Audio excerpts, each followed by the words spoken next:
अमरीकी सदर Donald Trump ने गजा के जंग खत्म होने और इसराइली यरगमालियों की जल्द रिहाई का मुआहिदा तय पाने का इंदिया दिया है और इसराइल ने भी अमरीकी सदर की तरफ से जंगबंदी तजावीज कबूल करने का ऐलान किया है।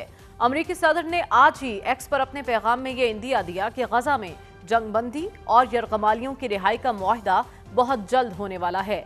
जिंदा बच जाने वाले इसराइली यरगमालियों की तादाद कम हो सकती है और वो इन तमाम को वापस ला सकते हैं। डोनाल्ड ट्रंप ने अगरचे इस मुआहिदे से मुतालिक तफसीलात फराहम नहीं की।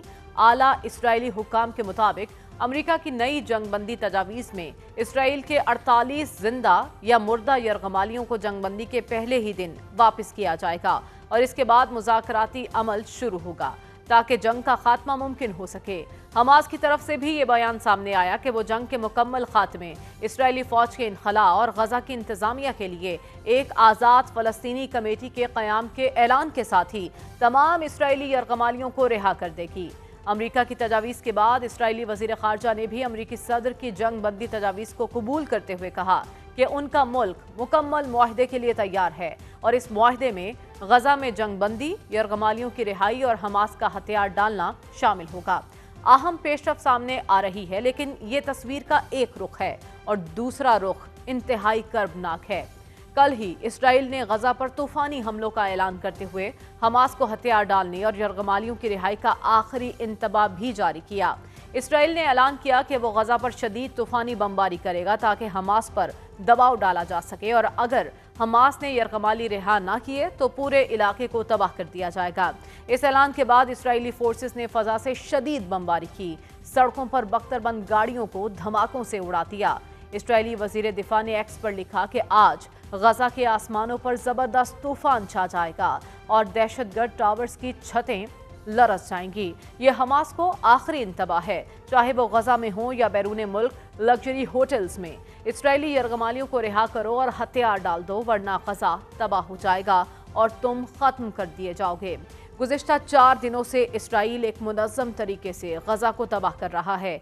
4 दिनों में इसराइल ने गजा की हाई राइज बिल्डिंग्स पर बमबारी करके उन्हें मलबे का ढेर बना दिया और आज भी एक और बुलंदोबाला इमारत को तबाह कर दिया।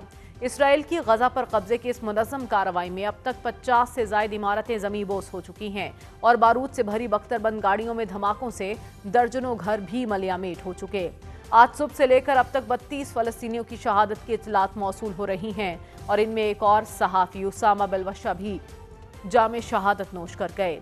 इसराइली हमलों में अब तक 250 से ज़ायद सहाफ़ी शहीद हो चुके हैं और ये किसी भी जंग में सहाफ़ियों की सबसे ज़्यादा शहादतें हैं। गजा के इर्द गिर्द के इलाके भी इसराइली बमबारी से शदीद मुतासिर हैं। स्कूल, क्लिनिक और अस्पताल कुछ भी महफूज नहीं। यरूशलेम में एक बस स्टॉप पर फायरिंग के एक वाक़े में 5 अफराद की हलाकत के बाद इसराइली फोर्सेस की जानिब से हमलों में शिद्दत देखने में आ रही है।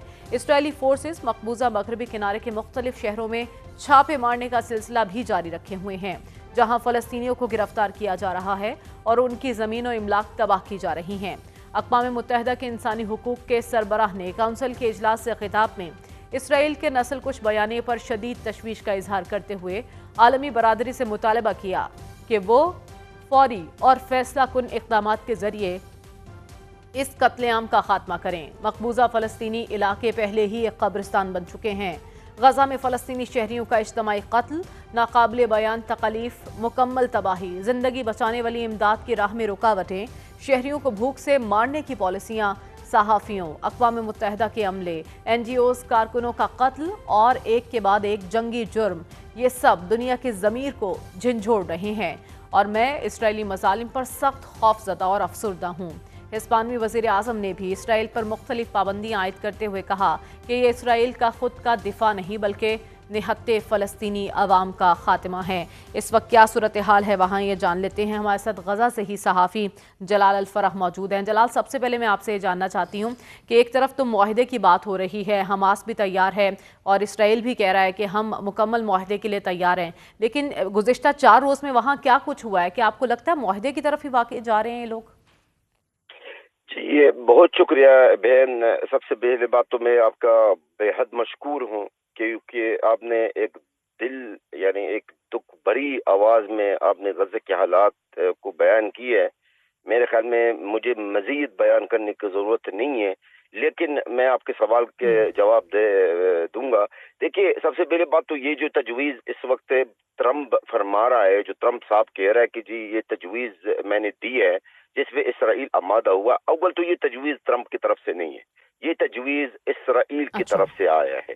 کیونکہ جو امریکہ کی طرف سے تجویز آیا تھا, اسٹیو وٹکوف جو امریکہ کا جو نمائندہ ہے, وہ تو اس تجویز میں تو حماس شروع سے ہی آمادت ہیں, وہ اس تجویز پر وہ اگری تھے. لیکن اسرائیل نے خود, جو اسرائیل کا وزیر اعظم اس ناجائز ریاست کا دہشت گرد وزیر اعظم ہے, وہ اس پہ تال متول کرتا رہا اور اپنا جو نسل کشی اور حملے غزہ کو پر وہ جاری رکھا ہے. تو یہ جو اس وقت تجویز سامنے آ رہا ہے, اس تجویز کو تجویز نہیں کہا جاتا, یہ باقاعدہ حماس کو اختیار ڈالنے کا تجویز ہے. یعنی حماس بس ہاتھ اوپر کر لے, حماس اپنے تمام مطالبات سے دستبردار ہو جائے. کیونکہ اس تجویز جو ابھی ذکر اس کا کیا جا رہا, اگر اس کی ڈیٹیل میں آپ جائیں گے تو اس تجویز میں ہمیں فلسطینیوں کو کسی بھی قسم کا کوئی فائدہ نہیں ہے, سوائے یہ ہے کہ جنگ بند ہوگا, وہ بھی عارضی بند ہوگا. یہ بھی آپ کو بتا دو, بھلے اگر اعلان ہو بھی گیا کہ یہ پرماننٹ جنگ سیز فائر ہوگا, پھر بھی اسرائیل کے ساتھ امریکہ انہی کے اوپر بھروسہ نہیں کیا جا سکتا. اور پہلے بھی میں نے پیشگوئی کی ہے, جب بھی جنگ بندی کا معاہدہ ہوتا ہے میں ہمیشہ یہ کہتا ہوں, اسرائیل پر امریکہ پر بھروسہ کرنا بالکل بیوقوفی ہوگی, کیونکہ یہ دوبارہ جنگ آغاز ہو سکتا. ابھی آپ کے سامنے 19 جنوری جب سیز فائر ہوا تھا, تو میں نے بھی اسی وقت پیشگوئی کیا تھا کہ بہت زیادہ تو مہینہ ڈیڑھ کے اندر یہ جنگ پھر دوبارہ آغاز ہوگا, اور وہی بات ہوئی ہے 18 مارچ دوبارہ. جلال صاحب, اس وقت آپشن کیا ہے؟ کیا حماس میں مزید لڑنے کی سخت باقی ہے؟ فلسطین اس وقت قبرستان کا منظر پیش کر رہا ہے, جتنے فلسطینی ہیں بچے بوڑھے وہ بھوک سے مر رہے ہیں, تو راستہ آپ کو کیا دکھائی دے رہا ہے؟ دیکھیے راستہ, دیکھیے میں آپ کو بتاؤں, اول تو آپ نے بڑی اچھی بات کی ہے. اس وقت غزہ کو اگر میں کہوں قبرستان کا لفظ تو بہت کم ہے میری بہن. غزہ کے اگر آپ ابھی کسی جہاز میں بیٹھے ہیں اور غزہ کی فضا میں آپ جائیں اور آپ کی نظر غزہ کے اوپر نیچے, تو آپ کو قیامت صغرا کے مناظر نظر آئیں گے. یقین کریں, غزہ کے اندر طرح طرح کی موت غزہ کے عوام کے اوپر مسلط کیا گیا ہے. فضائی حملہ الگ, سمندر کی طرف سے حملہ الگ, زمینی حملہ الگ, اور بھوک اور پیاس کا یہ الگ ایک اختیار ہے جو میری عوام, میری بچوں کے اوپر مسلط کیا گیا ہے. اب آپ نے جو سوال کیا ہے کہ آپشن کیا ہے, دیکھیں حماس جتنا ان کے پاس ابھی طاقت رہی وہ مزاحمت آخر تک کرتے رہیں گے. جو مجھے انفارمیشن مل رہی ہے وہ یہی ہے, وہ اختیار ڈالیں گے, اختیار نہیں ڈالنے والے نہیں ہیں, وہ اختیار نہیں ڈالیں گے. جتنا ان کے پاس طاقت ہے برہی بچی ہے. ظاہر ہے حماس ابھی لگ بھگ 23 مہینے سے اکیلا لڑ رہا ہے, وہ بھی کس سے لڑ رہا ہے؟ صرف اسرائیل سے نہیں ہے, آپ کو پتا ہے, دنیا کو بھی پتا ہے اسرائیل کے پیچھے کون ہے, کون سا ممالک ہے جس کا سیر فہرست امریکہ ہے. صاحب, اس وقت کتنے یرغمالی ہیں حماس کے پاس جس کے لیے اسرائیل جنگ بندی چاہ رہا ہے؟ دیکھیں فگرز تو صرف جو کنفرم فگرز ہے صرف حماس کے جو لوگ ہیں, حماس کے جو ہمارے بھائی ہیں انہی کو پتا ہوگا. لیکن جو میڈیا میں بتایا جا رہا اور جو ہمیں اپنا ریسورسز جو ہمیں ملتا ہے وہ 50 کے قریب ہے. ٹھیک ہے, اب اس میں کتنا زندہ ہے کتنا ہلاک ہوئے یہ تو کچھ, اور اگر ہلاک بھی ہوئے تو اسرائیل کی بمبارے سے ہلاک ہوا. یہ بھی میں کلیئر کر دوں آپ کے اور آپ کے ناظرین کے سامنے. حماس نے, ہمارے جو مزاحمتی تنظیمیں ہیں وہاں پہ, انہوں نے کسی کو مارا نہیں ہے, کسی کو ہلاک نہیں کیا, وہ اسرائیل کی بمباری کی ضد میں وہ خود بھی ہلاک ہوئے. تو یہ جو باتیں ہیں سارے, اب دیکھیے اب میں آپ کو ایک اور مثال دے دوں. ابھی الیگزینڈر کا نام ایک امریکن نیشنل تھا جو حماس کی قبضہ میں تھا. امریکہ نے حماس سے مطالبہ کیا تھا کہ آپ اس کو ریلیز کریں, ہم جنگ بند کر دیں گے اور ہم غزہ کو بھی امداد فراہم کریں گے. کیا ہوا پھر؟ یہی ہوا. الیگزینڈر کو حماس نے تو ریلیز کر دیا. پھر کیا ہوا؟ حماس کو کیا صلاح ملا ہے, فلسطینیوں کو کیا صلاح ملا ہے؟ مزید قتل عام میں شدت آ گئی ہے, اضافہ ہوا, اور مزید اور جو امداد کی باتیں ہوئی ہے آپ کے سامنے, 400 کے قریب لوگ بھوک اور پیاس کی وجہ سے شہید ہوئے. تو یہ اسرائیل اور امریکہ پر بھروسہ کرنا میری بہن یقین کرے یہ تو بیوقوفی ہے.